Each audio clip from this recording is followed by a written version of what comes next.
మేము చంద్రబాబు నాయుడు గారికి లోకేష్ గారి దృష్టిలో తీసుకెళ్ళడం, వాళ్ళ ఎలక్షన్ కమిషన్కి ఇవ్వడం, ఇప్పుడు ఏదైతే ఉన్నదో ఈ రోజు నుంచి పెన్షన్స్ కానీ నెక్స్ట్ మంత్ పెన్షన్స్ కానీ వాలంటీర్ వ్యవస్థను ఎక్కడా కూడా ఇన్వాల్వ్ చేయకూడదని చాలా clear guide lines election commission ఇచ్చింది.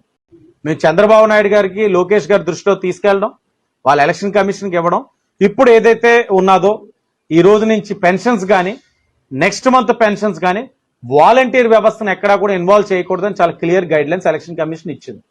మేము చంద్రబాబు నాయుడు గారికి లోకేష్ గారి దృష్టిలో తీసుకెళ్ళడం, వాళ్ళ ఎలక్షన్ కమిషన్కి ఇవ్వడం, ఇప్పుడు ఏదైతే ఉన్నదో ఈ రోజు నుంచి పెన్షన్స్ కానీ నెక్స్ట్ మంత్ పెన్షన్స్ కానీ వాలంటీర్ వ్యవస్థను ఎక్కడా కూడా ఇన్వాల్వ్ చేయకూడదని చాలా clear guide lines election commission ఇచ్చింది.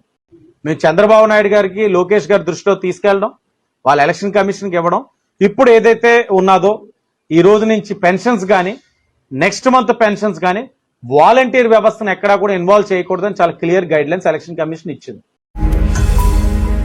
ఈ వీడియో గనుక మీకు నచ్చినట్లయితే లైక్ చేయండి, షేర్ చేయండి. మరిన్ని వీడియోస్ కోసం మా ఛానల్ను సబ్స్క్రైబ్ చేయండి.